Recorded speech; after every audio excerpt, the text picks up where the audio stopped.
I've made a mistake.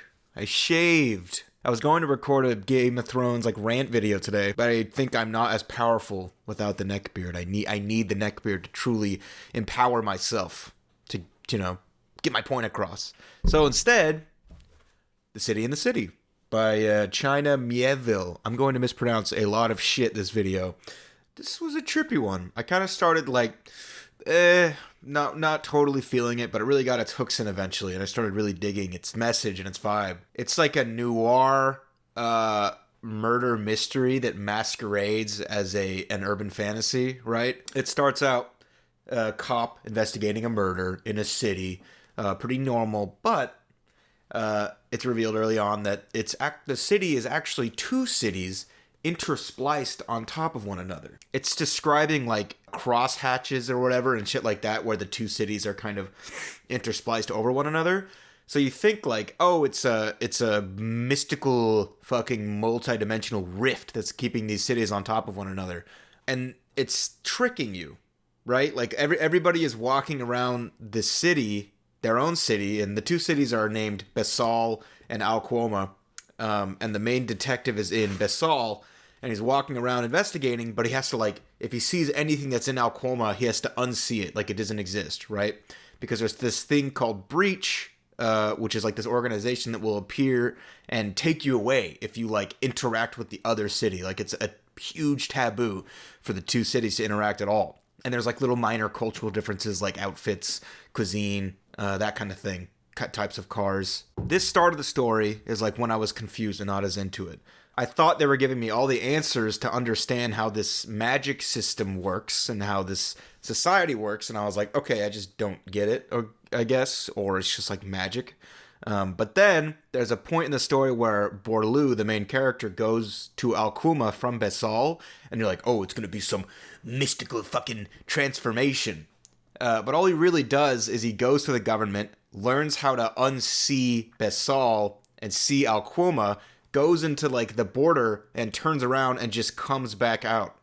And that's when you're like, oh, this is all just mentally imposed on themselves. This is not magic. This is just mental. You realize that they're not actually magically forced to not see the other city. They're just raised to see certain signs and like ignore them. Like if they see someone in an orange sweater, they're like, that's Alquoma. I don't see that. It's a blur. And that's eventually it's revealed in the third part of the story that that's what the Breach is too.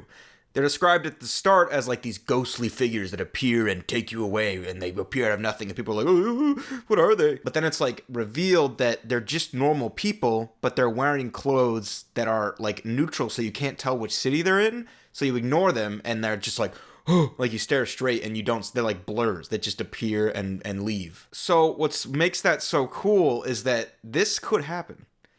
This is not fantasy. This could be a very real world place because it's just mental. Like it's just like think about stuff that we unsee like on the daily, right? How much do you think like if we had a video following us all day, how much of our world do you think we'd be like, oh fuck, I didn't even see that. I didn't see a bird fly right by me in the middle of the day, you know? I didn't see this person that was like wearing a weird shirt that walked by me. Because you don't think about it. You don't see it. We're raised and mentally forced to not see everything, right?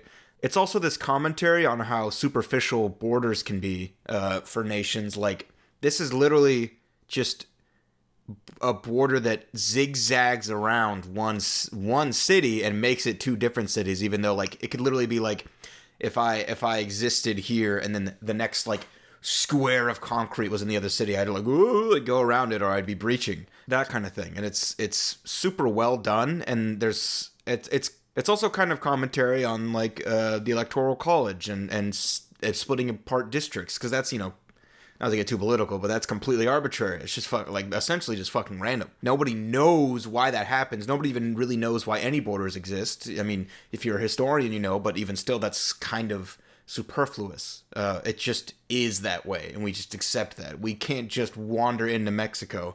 We have to go through a border. It's not where we live. Even though it is where we live, we're attached to the same piece of land. But, we can't go over there. We don't let people come here easily. We can't just fucking jump into Canada.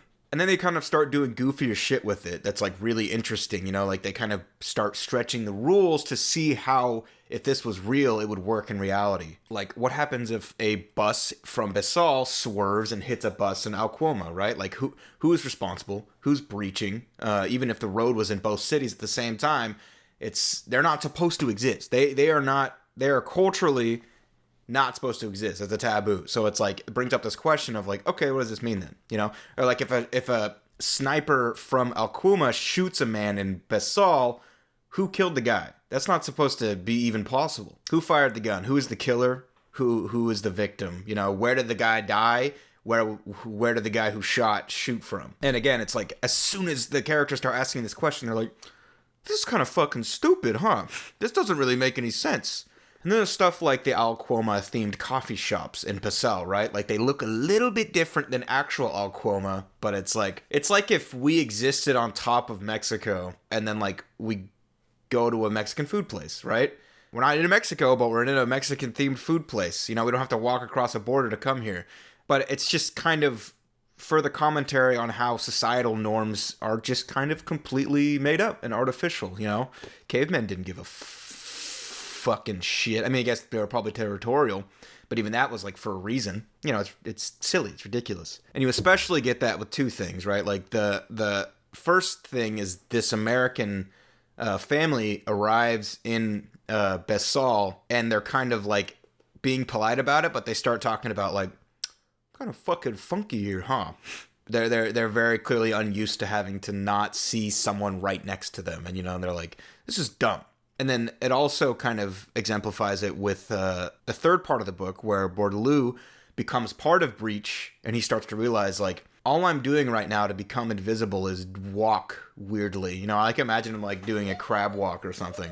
And then there's this bit later where the real killer is revealed, and the way he was sneaking around so easily is because he learned that walk. He just learned how to walk, and everybody was like, nope, that motherfucker do not exist. Yeah, and like, even though I was super overwhelmed at the start, which that can be a good or a bad thing depending on the reader. For me, I don't know, that's tough. Like, I've started reading it and it was hard to continue, but the world building is so on point that like when it did get there, it kind of made it up for me. But still, I would liked it to have been an intriguing plot from the start in the first place, but for me it really wasn't. It's just a murder mystery plot at the start. It's just completely normal, except the city is weird. The city and the city are like, you know, it's the main draw. The prose is a little dull, I'll be honest. The dialogue tags didn't really do their job all the time. I would get kind of mixed up during a scene when people were talking. But all in all, it's good. It's fine. It keeps the pace brisk, you know? There's just enough description to make shit, like, work, but give you the freedom of imagination. What I really like that he does is, like, instead of using a full sentence sometimes, he'll just, like, put an action. He'll put the action and the subject / noun will be inherent. Like, we'll know what it is. So it's like, if I said, like, look at that candy over there, a nod. Yeah, I see it. It's simple and it's fast, and I like that. I think that's a really cool practice. I've never seen it before. All in all, despite the slow start and the barrier to entry and the so-so prose, I liked it a lot. Like, it was super interesting, and it's short. It's 100K, so I blasted through it in a matter of days. And I was like, after the first roadblock, which is like the first third of the book, I really was like, damn, this is something I've never read before, and so probably something I'll never re-like it again. And it's a good murder mystery even despite that. It's just interesting, and I think there's a lot of good plot beats that make sense and work together really well, like a detective novel should. So I think 7.5 feels right. It's really good. I think 7.5 says really good. It's not something I'll remember forever, but if someone was like, hey, I'm looking for something trippy, I'm looking for something that has a good amount of social commentary, I'd be like, yeah, read this. It's short. It's, you know, it's not exactly digestible, but it's still good, and it tells a good story. It's also in a genre called weird fiction. When my friend told me that, I was like, what? So I had to give it a read for that. But weird fiction, give me more fucking weird fiction, bro. I don't know how to end videos.